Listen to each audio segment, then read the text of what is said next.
ரோமர் 5ஆம் அதிகாரத்துல 10வது வசனம் நாம் படிக்கிற பொழுது, நாம் பாவிகளாக, நாம் தேவனுக்கு சத்துருக்களாக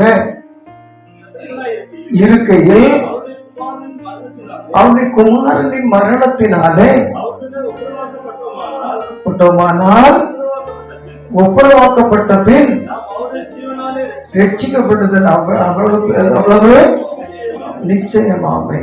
பாவியாகி நம்மேல அவர் இரக்கம் வைத்து நம்ம இப்படிப்பட்ட ஆக்கினை, நரக ஆக்கினை உலகத்துல எப்படி வெளிப்பட்டது என்று கேட்டால், கெர்சமனே தோட்டத்துல இரத்த வேர்வை வேர்த்ததிலிருந்து, சனகரிப் சங்கத்துல போய் நிறுத்தப்பட்டதிலிருந்து, பிரதான ஆசாரிய வீட்டுக்கு வந்து, சனகரிப் சங்கத்துக்கு வந்து, பிலாத்தினுடைய அரமனை, திரும்ப ஏரோதுடைய அரமனை, திரும்ப பிலாத்தினுடைய அரமனை, அங்கிருந்து கொல்கத்தா மேடு வரைக்கும் ஒரு சிலுவை சுமந்து போன அவ்வளவு காரியங்களும், அவரை அடிக்கப்பட்ட பாடுபட்ட அவ்வளவு வேதனைகளும் நரகாக்கினை. அதுதான் நரகாக்கினை. வெளிப்படுத்தின விசேஷம் 21ஆம் அதிகாரம் 22ஆம் அதிகாரங்களை படிங்க. பரலோகத்தின் மேன்மைகளை உங்களால் அறிந்து கொள்ள முடியும். பரலோக ராஜ்யம் என்ன என்பது தெரிந்து கொள்ளப்படும். 2 பேதுரு புத்தகம் 2ஆம் அதிகாரத்துல தொடக்கத்திலிருந்தே படிச்சுட்டு வாருங்க. அந்த பரலோக ராஜ்யத்துக்கிட்ட இருந்த கட்டடம் என்று சொல்லக்கூடிய அந்த பரிசுத்த நகரம் எப்படி கட்டப்படுகிறது என்று தெரியும். எபேசிய நிருபம் 2ஆம் அதிகாரம் கடைசி 6 வசனங்களை படிங்க. அது யாரால கட்டப்படுது, யார் அதுல கட்டப்படுகிறவர்கள், யாரால அது கட்டப்படுது, யார் அதுல கட்டப்படுகிறவர்கள், என்ன ஆக்கி கட்டப்படுகிறார்கள் என்பதெல்லாம் உங்களுக்கு தெரியும். வேதத்தை கண்டிப்பா படிக்கணும்.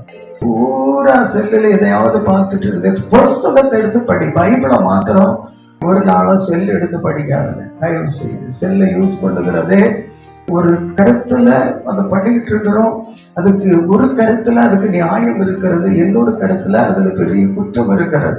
வேற வழி இல்லாம அதை செய்யிட்டு இருக்கிறோம். இது இப்போ இந்த உபதேசத்தை பண்ணுவதற்கு இதன் மூலமாக பெரிய ஒரு அக்கிரமங்கள் இருக்குது. ஆனா ஒரு நன்மை இருக்கிறது. ஆனா இது எழுத்து நன்மை தீமை அறியத்தக்க விஷயத்தை பிடிக்க வேண்டாம் என்பதுதான். ஆனால் இதுக்கு தீமைக்கு மரித்த பிறகு அது பயன்படுத்துகிறது நியாயமா இருக்கும். தீமைக்கு செத்தவர்களுக்கு தீமை எவ்வளவு வந்தாலும் பிரச்சனை இல்லை. அதனால எனக்கு அன்பான தெய்வ பிள்ளைகளே, எந்த அளவுக்கு இனி காலம் செல்லாது. உலகத்திலேயே இன்றைக்கு ரொம்ப கீழ்த்தரமான ஒரு நிலையில் இருக்கிறவங்க ஆவிக்குரியவர்கள் என்று சொல்லப்படுகிறவர்கள். கோர்ட்ல நிசாரமாக பொய்யா கேஸ் போட்டு விடுகிறார்கள். சத்தியம் பண்ணி இந்த மனைவியை நான் எனக்கு மனைவியை ஏற்றுக்கிற இந்த பெண்ணை சொல்லி கட்டுகிறான். ஏற்கனவே ஒரு கல்யாணத்தை பண்ணி இல்லை ஒரு பெண்ணோட வாழ்ந்துகிட்டு இருக்கிறான். இல்லைன்னா ஒரு பெண்ணை கல்யாணம் பண்ண திட்டம் போட்டுட்டு அதுக்கப்புறம் வந்து கல்யாணம் பண்ணுகிறான். பொய்யாக கேஸ் போட்டு விடு, பொய்யாக ஒரு பெட்டிஷனை கோர்ட்ல போட்டுறான். ஊழியமும் செய்கிறான். கோர்ட்ல வர கேஸ் அவ்வளோ அப்படிதான் இருக்குது. நிறைய ஆவிக்குரியவர்கள் அப்படிப்பட்ட பெரிய குற்றங்கள்ல விழுந்து கோர்ட்ல கிடக்குது. மனம் துணிந்து போய் சொல்றாங்க. மனம் துணிந்து நடக்காததை சொல்லி எப்படி தன்னுடைய சந்தோஷம், தன்னுடைய மேன்மை, தன்னுடைய குடும்பத்துக்குள்ள மேன்மை, அதுக்காக வேண்டி யாரை அழிக்கிறதற்கும் இன்றைக்கு இரும்பு இறுதிய உடையவர்களா இருக்கிறார்கள் ஆவிக்குரியவர்கள். வெளிப்படுத்தின விசேஷம் 22ஆம் அதிகாரத்தினுடைய 10வது வசனத்திலிருந்து படிக்கிற பொழுது, அநியாயம் செய்கிற ஒரு காலத்தை கர்த்தர் கட்டளை இடுகிறார். அநியாயம் செய்கிறவன் அநியாயம் செய்யட்டும், அசுத்தமாய் இருக்கிறோம் அசுத்தமாய் இருக்கட்டும். அநியாயம் செய்கிறோம் அநியாயம் செய்யட்டும். அவனுக்கு எவ்வளவு சாமர்த்தியம் இருக்குதோ, எவ்வளவு புத்தி இருக்குதோ, எவ்வளவு வாய்ப்பு இருக்கிறதோ அவ்வளவு செய்யட்டும். பெரிய ஆபத்தான காலம் இது, பெரிய ஆபத்தான காலம். நம்ம என்ன நினைக்கிறோம், எவ்வளவு தான் நம்ம வேதத்தை தெரிந்திருந்தாலும் நம்ம நினைக்கிறது என்ன, கர்த்தர் பார்த்து கொள்வார், கர்த்தர் விட மாட்டார். அவளுக்கும் பிள்ளை இருக்கு, அவனுக்கும் அவளுக்கும் பையன் இருக்கிறான், அவனுக்கும் பையன் இருக்கிறான், அவனுக்கும் பிள்ளை இருக்கு, இப்படி எல்லாம் திருப்திப்படுத்துறோம். என்ன, கொஞ்ச காலத்துல அவங்களுக்கு இது திருப்பி அடிக்கும், அவங்களுக்கு இது திரும்ப சம்பவிக்கும் அப்படின்னு சொல்லி ஆறுதல் அடிக்கிறோம். அப்படியே கிடையாது. செய்கிறவன் என்ன செய்யட்டும், செய்யட்டும். அக்கிரமம் செய்ய பாவம் செய்கிற பாவம் செய்யட்டும், அநியாயம் செய்கிறவன் செய்யட்டும். 11 இருந்து நீதி உள்ளவன் இன்னும் நீதி செய்யட்டும்.